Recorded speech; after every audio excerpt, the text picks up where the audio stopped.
A sombra do tempo é a fome.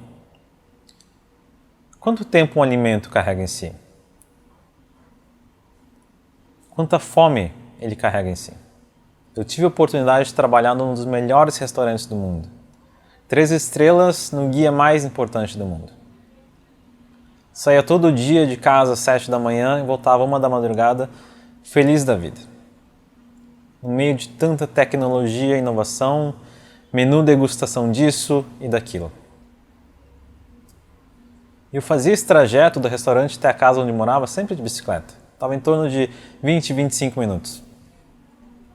E eu pegava essa estrada que quase não tinha poste de luz. Eu lembro que era muito escuro. Fazia muito frio, era bem no interior. Chovia bastante também. E eu só tinha uma lanterninha na minha bicicleta. E nesse trajeto eu sempre pensava no meu dia, em como ele tinha sido. As coisas que eu tinha aprendido e as coisas que eu tinha errado. Que eram várias coisas. E é engraçado que no meio dessa escuridão sempre surgem essas questões mais existenciais. Foi nisso que eu descobri um propósito na gastronomia. Só que, ao mesmo tempo, era o oposto daquilo que eu estava vivenciando ali. Ali eu entendi que aquilo era para poucos, enquanto eu queria para muitos.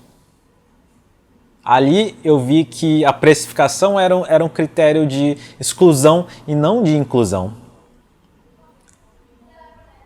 Eu entendi que a tecnologia que eu estava vendo e aprendendo, ela nunca seria destinada para o povo que não tinha liberdade e privilégio de escolha.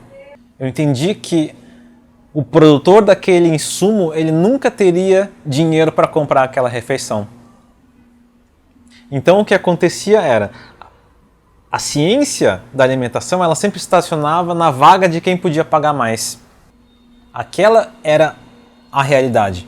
Era aquilo que estava sendo planejado e desejado por muitos. Era um sequestro da alimentação. E foi muito duro reconhecer isso. Foi uma mistura de vergonha e esclarecimento ao mesmo tempo. E foi a partir disso que eu tentei reconstruir a minha carreira na alimentação, buscando aproximar as pessoas de um alimento de maior poder, de um alimento mais transparente, de conhecimento alimentar para quem quisesse e quando quisesse. Porque veja, o tempo, por si só, ele não significa muita coisa. Ele precisa sempre de uma matéria para ser comparado. E a minha matéria sempre foi a alimentação. Ou seja, boa parte do meu tempo ele gira em torno da alimentação. E as minhas melhores lembranças sempre são em torno de uma mesa, cercado de pessoas queridas, bastante diálogo, bastante conversa e muito aprendizado. E eu nunca me esqueço da minha avó falando de como se fazia um bom arroz. Ela dizia, para você fazer um bom arroz, você precisa lavar muito bem. Lavar bem, enxaguar bem. E quando a gente escorre esse arroz, a gente não pode deixar nada cair na pia.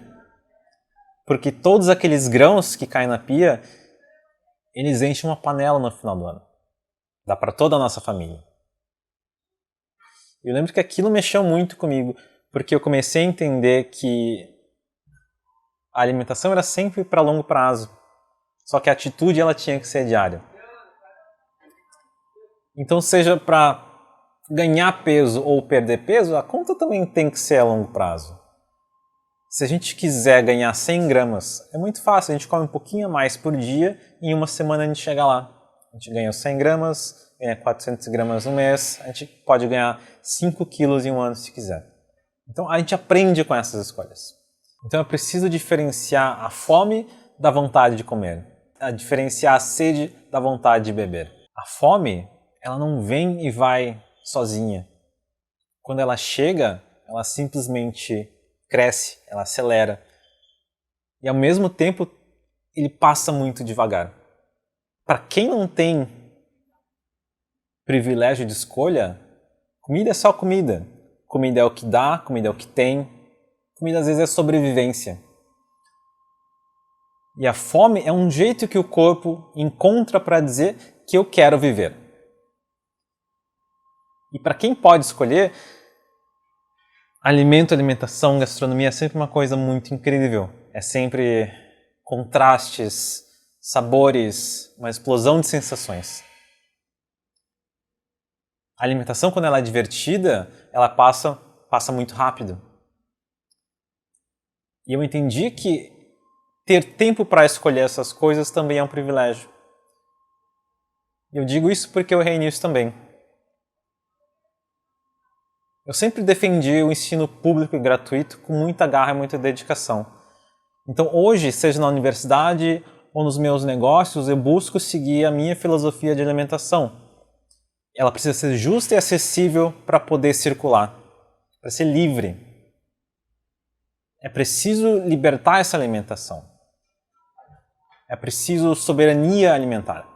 Aqui nós tentamos libertar a alimentação de diversas formas. A maneira que a gente mais se identifica é com a fermentação. Fermentação dos pães, dos tomates, dos limões, das pimentas. Depende muito do que está na época. Porque o que está na época, ele agride menos a sociedade como um todo. E pensando nisso, a gente criou outras coisas. A gente criou produtos de carne em sous vide, entregamos a preços populares. A gente criou hambúrgueres plant-based e também entregamos a preços populares. E a gente ensinou tudo. A gente deu todas as técnicas, todos os modos de preparo para as pessoas. E quanto mais a gente buscava essa inclusão, quanto mais a gente ia a fundo nisso, mais a gente descobria que toda a inclusão ela tinha beiradas.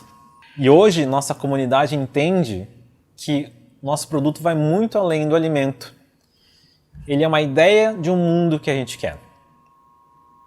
Então, é preciso informar as pessoas, é preciso educar as pessoas para que a gente possa libertar essa alimentação para o futuro. Pela educação, a gente entrega aquilo que compõe uma pequena parcela do que é a soberania alimentar.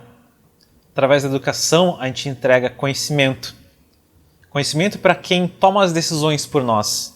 A gente entrega, aos poucos, um pouco de possibilidade de escolha. O conhecimento alimentar, ele é um direito, mas também é um dever de todo ser humano. Você é responsável por aquilo que produz, por aquilo que você consome, por aquilo que você descarta. E quando você tem essa clareza, você consegue criar e modificar o mundo com um sistema alimentar mais justo. A pandemia ela já nos comprovou isso, que para problemas globais não existe uma saída que não seja pela via coletiva, pela educação, pela ciência e pela vergonha na cara.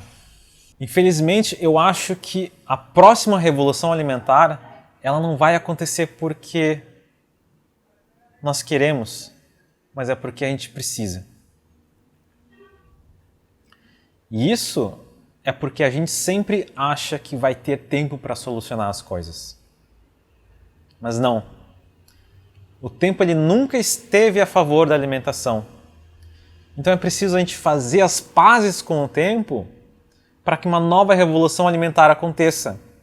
Para que a gente entenda que talvez a gente esteja colocando nossos desejos acima das nossas necessidades reais. E que quando o alimento ele é livre, ele fala muito mais do que a vontade ou a necessidade de comer. Ele fala sobre discriminação, ele fala sobre assédio, ele fala sobre sustentabilidade, políticas públicas, equidade de gênero e muito mais. Hoje, a gente tenta ir para Marte, mas sem solucionar problemas da Terra. A gente fala em inteligência artificial, mas sem acesso à educação para todos. E a gente fala em experiências gastronômicas, mas sem existir soberania alimentar. Tecnologia e inovação são muito importantes, mas é preciso conectar mais e dividir menos. Então é justamente por isso, para libertar a alimentação, que a gente precisa desenhar um futuro que sirva para todos. Para que essa sombra do tempo, ela nunca mais seja fome. A fome de comer, a fome de saber e a fome de viver. Muito obrigado.